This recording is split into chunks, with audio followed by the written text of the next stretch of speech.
Joining us now, he's right in the thick of everything that's going on with Medicaid expansion, Terry McAuliffe, PACs, all kinds of things. He was trying to help Bob McDonnell, the man of the hour, the Godfather, the Senate Majority Leader of Virginia, Dick Saslaw. Senator, great to have you with us, sir. John, it's good to be here. How's everything going? It's going fantastic. Now, during the break, I was listening to the commercial by Congressman Ridgel, and it could have been any congressman, but in all the years that I've been alive, and it's 74 of them now, I have never heard anybody in either party on Capitol Hill ever say, "Hey, I'm to blame for all the problems," or most of them.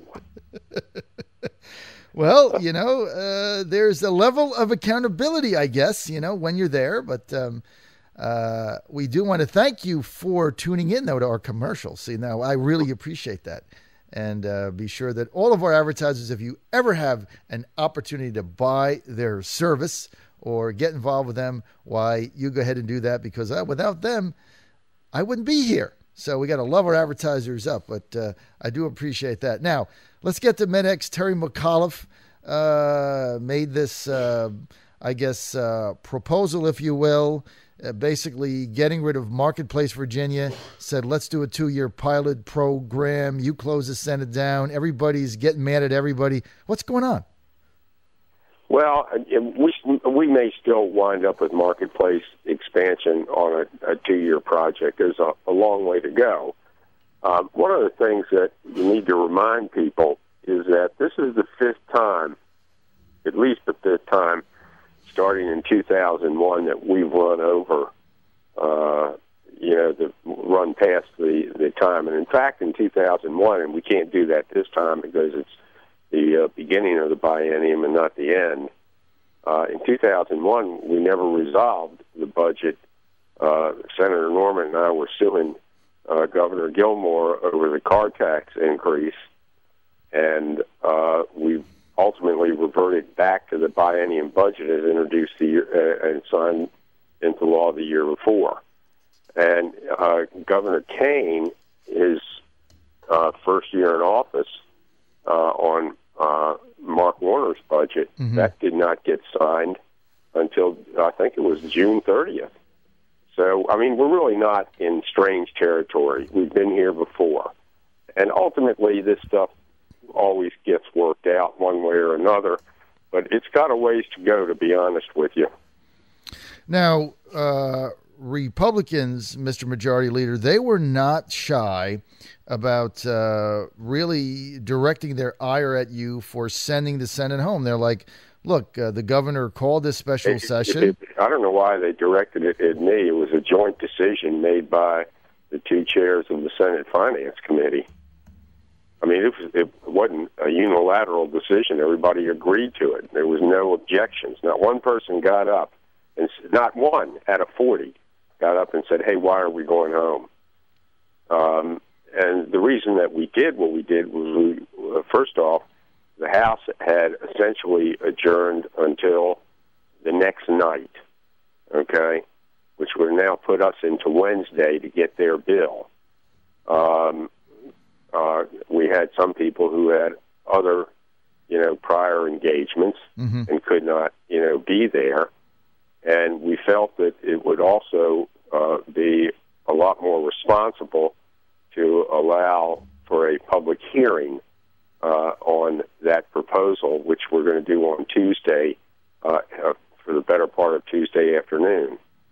So, and again, like I said, we're still more than 3 months shy of when Kane signed that budget. It was all theatrics on their part. Look, that's what politics is. Mostly it's theater. And it was their turn on stage the other night. It may be our turn next week. Now, as far as the House Republicans are concerned, Mr. Majority Leader, they're saying, look, they were basically taking McAuliffe's proposal and they were saying that it was a Trojan horse, that it was not a realistic solution, that we went from Marketplace Virginia to now expanding Medicaid without fixing anything. And they also were saying that the piece of paper that the Maxter was waiving, saying that he had a waiver if things don't work out, they were saying, look, that's not worth the paper it's written on. So how do you respond to all that? I don't know who is legally advising them, but if you have a letter from the cognizant agency of the federal government saying that you can do such and such, it very much is worth the paper it's written on. The other thing is that, like I said, they're now beginning, to just get into silly land. When that's your best argument, you got a problem.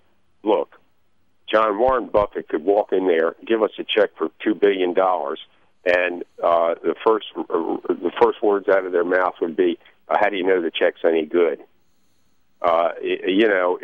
It's getting silly now. There's absolutely no reason not to go ahead and do this. And ultimately, it'll get worked out. And like I said, this is not the first time we've been in this territory, and I'm sure it won't be the last.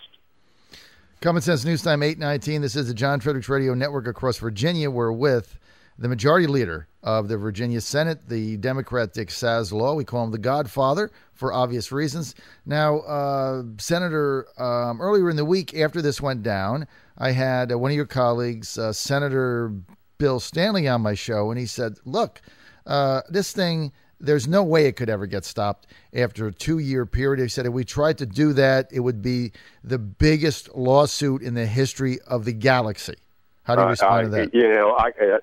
I don't know how he got through law school, but you cannot. First of all, we have sovereign immunity in Virginia, so suing the state, would take you nowhere, and no lawyer is going to take that case. Bill Stanley might, for publicity reasons, but no lawyer is going to take that case. The other thing, particularly when the people are told up front that it's a 2-year program. And you can't sue. Like I said, this is a sovereign immunity state, and we can't be sued. So I don't know what he's talking about. And in fact, a lot of lawyers were scratching their heads when they heard he made that remark. Well, they one other thing they were saying is that comment that you made on our show last week was that, the only people that are not in favor of MedEx are crazy people. And they were saying, well, look, we're talking to our constituents. They don't want it. And, do you think that... The only poll that's been done on that was Christopher Newport. It was 56-38. And you're telling me the 38% came exclusively from their districts? That's statistically... not only statistically improbable, it's statistically impossible. Mr. Majority Leader, let me ask you this. Terry McAuliffe comes out with this new political action committee. We criticized it brutally for days based on what McDonald did. Sounds like pay to play and paying for access, Lincoln bedroom on steroids, if you will, in Richmond. Now the governor says, whoa, I never saw this thing. I didn't have anything to do with that. That seems a little weird to me. Well, I just saw that in the paper today. I don't know all the details. I tell you that snafus do happen. I'm reminded of a story, John, many, many years ago that JFK told. He was visiting Paris, or visiting France, and he was in the U.S. Embassy. And he his eye was attracted by a memo that it said from the desk of the president, and it was a directive on a particular situation, and it had gone from him to the State Department, from him to the State Department to the embassy, and then down to one step below the ambassador. And he saw his signature, but he said that he didn't recognize it had been changed so much from the time it left his desk, and he didn't even recognize anything in there. These things will happen. They shouldn't happen. And, as Harry Truman said, the buck stops here. If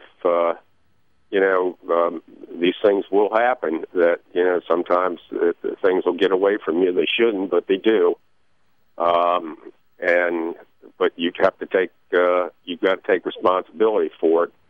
From the standpoint of, what he, about the, if you contribute enough, you get to meet with all the top bigwigs. That's not an uncommon practice. Never really agreed with it, but it's not an uncommon practice. Right. And as you know, I don't see, at least with respect to Johnny Williams, where the governor, the former governor McDonald, was in the wrong. Right. And we've had business people who've been big contributors, have been to that governor's mansion, and they've been coming and going since I've been in the General Assembly, mm-hmm. and that dates back to January of '76. That's been a common practice there, whether you agree with it or you don't agree with it. When people give these huge campaign contributions, generally it does get them, access that they probably wouldn't have, that the average citizen wouldn't have. Now, right. It doesn't entitle them to that. That's for sure. Right. And that should be made clear. I mean, you then get, as a result of that, you'll see constituents saying, well, I ought to be able to do this. My taxes are paying for it. And I remember the argument over letting, the homeschoolers come in and, engage in the high school athletic league programs. And this woman said that it was her taxes that were supporting that public school. And I reminded her taxes also paid for a B-1 bomber, but it doesn't give her an automatic right to fly the plane. And,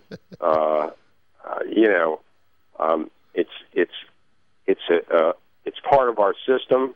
Many people would say it's one of the flaws in our system, but it's there. It's been going on. People, all 50 states have private financing of campaigns. I think Arizona has a slightly different system of public financing, limited public financing, but by and large, it's the way it is. And like I said, these things they get away from you. They shouldn't, but they do. All right. Well, we're gonna look. We got to take it at face value. We got to assume the governor maybe didn't see it. I think he did the right thing in walking it back. No, I think he did the right thing. Yeah, you're right. He did do the right thing. And that's at the end of the day. Everybody gets one pass, so we're going to give him a pass on it. He did walk it back. We got about a minute and a half, Mr. Majority Leader. There's no end in sight to this MedEx thing. I've got to ask the question. We've only got just under a minute. Are you going to blink? Is the Senate going to say, look, let's just decouple this and let's get a clean budget and debate Medicaid expansion on its own merits? A clean budget will have that Medicaid expansion in it. And the reason I say that is Medicaid is 20% of our budget, John. It's not like this is separate and new. And furthermore, with the Marketplace Virginia and running it through managed care and contracting with the private sector to do this, you're not expanding Medicaid. It's a lot of this is just they don't like the ACA, and they see that their feeling is that if they expand it, it means that they've accepted the ACA. It's not going away. That's going to be the final word. We're out of time. Majority Leader Dick Saslaw, the Godfather, saying, hey, he's not going to blink.